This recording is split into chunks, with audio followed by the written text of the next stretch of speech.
Well, had a little difficulty right there. Alright. There's a part in Isaiah. I used to think this was because of child support, because women and children, it says women and children will be their oppressors. See, it's like, I also heard someone say that they use women a lot during slavery. There's something called Willie Lynch. It's where you turn the whole system against itself, and they make men look like really shitty, and you need to kick on them and shit and piss on them and whip them and keep them in line, and then turn them all against one another. And he said a lot of time that it was the big old black house mama, Aunt Jemima, basically, that really kept motherfuckers in line. That's why it said hell hath no fury like a woman scorned. You take a woman scorned and beat, and then offer her power and authority, and she's gonna exploit it to the fulfillment of the law and beyond if she's having a bad day. You know what I'm saying? Where in the heck was I going? Was I freaking going with this? Oh yeah, women and children are their oppressors. Alright, see, Hillary Clinton is an oppressor. I mean, and look, and they eat children. They have sex magic parties with kids. Like, I heard about this thing where they have this frolicking with the kids, where they take a bunch of kids from orphanages, like 15-year-old boys, and they lock them in a big mansion, like, and it's huge, and they just make them run away. And there's a bunch of men chasing around these boys, and whoever gets to, you know what I'm saying? It's like a horrible, evil, satanic kind of, it's a Sado, and that's some Sado shit, but look, that's how they get down. And women and children will be your oppressors, okay? And what do I mean by that? Now, a child can disagree with you when you're its parent, and you're supposed to have authority over it, to teach it. It's like, even your children ain't yours. They're loaned to you to teach and try the best you can, to do the best you can with whatever situation it is. Even if it's a broken situation, you got to make the best out of it. I had to learn that with my dad. He was hardly ever around. But look, I still love the man, and I wish he was around so I could, so we could play pool together. You know what I'm saying? Maybe have a drink. But look, he's not. He wasn't never around. Dude had his own demons. I forgive him. You know what I'm saying? And that's how I can walk along, even having him murdered. It's not that I didn't love him. No, it sucks even worse. And women and children shall be your oppressors. It's like, we have Hillary Clinton, and we also have the radical, like 1%. The real 1% is LGBT. I mean, because the thing about it is, it's like, look, they've been doing this a long fucking time now, dude. It's not, there's no need for all this protection. When it's been protected and hidden, and it's been right there. It's not even hidden for years. You know what I'm saying? So they're making a big deal out of it. It's the radicalized version of it makes the women your oppressors again. Because I see the spirit of the women want to wear the pants. They even say, I have the dick, I have the balls. Women say that. In a way, that's taking the mark of the beast. You know what I'm saying? In a way, because you reject what's true and what was right and how it was intended, and you convert it to your own usage, which is moral relativism. 2 + 2 equals whatever I wish it equals. Lawlessness, basically. Because, I mean, to joke about it's one thing, but if you keep joking about it, you'll believe it, and your actions will change to the point where you will be a beautiful woman, but look, your soul will be black and it'll be ugly. And then look, certain people who have been there will see that, and it'll drive you crazy. That you'll know when you meet somebody who's real and doesn't buy all your fucking tricks. You know what I'm saying? Kind of like Jezebel got herself up and thought she could use her sexuality against the prophet. You know what I'm saying? And it even said that he was a man of likewise passions unto us. You know what I'm saying? Or regular men. So you know what I'm saying? So it's, in other words, he didn't like boys. You know what I'm saying?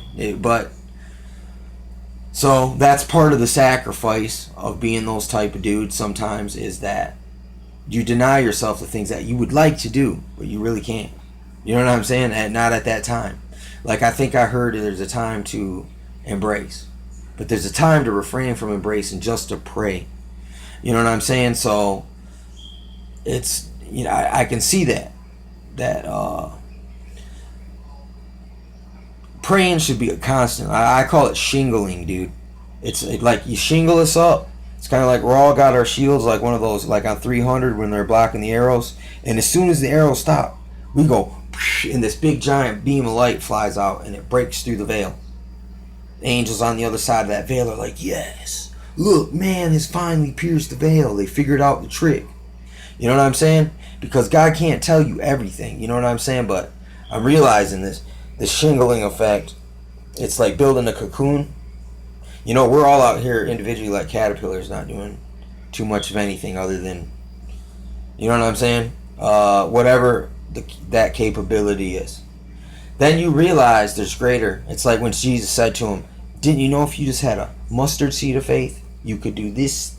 That's when the moment you turn into a cocoon is when you start to believe what he told you is true. And you try to exercise it. And you try to see it manifest. And look, for a long time, if you're patient, it will manifest. And that's butterfly time. But it was telling, I just listened to one of the Testament of the Patriarchs. And it says, if you're an evil man, like I was, not to say that I'm the most evil man in the world. I just partaken of regular daily evils that is in all societies. You know what I'm saying? Here and there.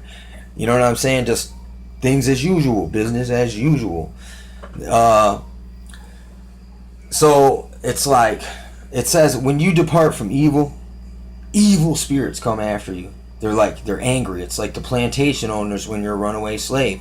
And they're there to torment you and fuck with you and jump into people and say shit that's going to shake you and make you want to quit. Make you go back to the old way. But even worse, go back to the plantation and you become that woman. Stay working. Stay working, man. Don't you know this is all we got? You know what I'm saying? And it's like, that's where they get you. But if you endure it with patience and you keep doing what is right, that God's angel of peace shall come upon you. So just because I'm out here telling you, oh, the fucking spirits are after me, that's not because I'm dabbling on the Ouija board. That's because I'm serious. Look, right now I ain't perfect, dude. And I ain't gave up everything everywhere. But look, it's like, look, I know I'm a lot more closer to the mark than I was before. Not to say that, I've never claimed to have perfect marks here. When I get tested, sometimes, I might bomb a test here and there. You know what I'm saying? The circumstances might just arise where I'm just, I don't know, you know what I'm saying? Just shit happens sometimes, and you can't avoid it. And it'll mess with your head. You know what I'm saying? But that's what it's meant to do, because that's what bringeth patience. Patience isn't just, if I just was sitting here and just didn't do anything at all, that ain't patience. You know what I'm saying? But in the midst of all the crap, you know what I'm saying, and not go run and jump off a fucking cliff, you know what I'm saying? It took patience, because look, those evil spirits, those voices will tell you things like that. Go jump off that cliff. Just go jump off that fucking cliff. I mean, in a metaphorical sense, in a way. Or just go ahead. Go make your day. Go do it. You know what I'm saying? They're tempters and they're darers. And it's weird, man, because, all right, there's these paranormal shows where there's something they're called ghost boxes. And these ghost boxes, scan through frequencies, and these ghosts can communicate, or these spirits, demons, angels, fallen angels, entities, whatever they are, they can communicate through this voice box, kind of like a Ouija board, but it actually speaks. And I realize people's brains are just like one of those spirit boxes, and every once in a while when they blurt, if they're if someone's look, they frequently have the characteristics of this spirit. See, that only comes from discernment of spirits. Until you can discern the spirit, you can't help the person until they look. I can discern it, but will you acknowledge it? You know what I'm saying? And then acknowledge it. To stay in acknowledgement isn't a man beholding the glass and straight away forgetting. This is, oh, I've seen that before. And you keep stopping yourself when you feel yourself doing that. Once you catch, it's like, I realize now, everyone in their brain, they got some bad memory. It's like a loop tape. Once they think about it, it lingers there and they bring it up over and over and over. And then look, something else bad happens, they satellite it down to this other thing.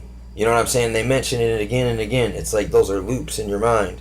Like, we'll never get off the plantation.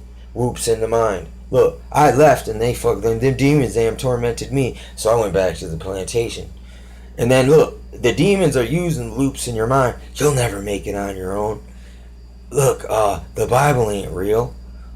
Look, oh, that Moses, that's just a story. You know what I'm saying? Oh man, that's the Vatican made that. You know what I'm saying? It's just Pope Constantine.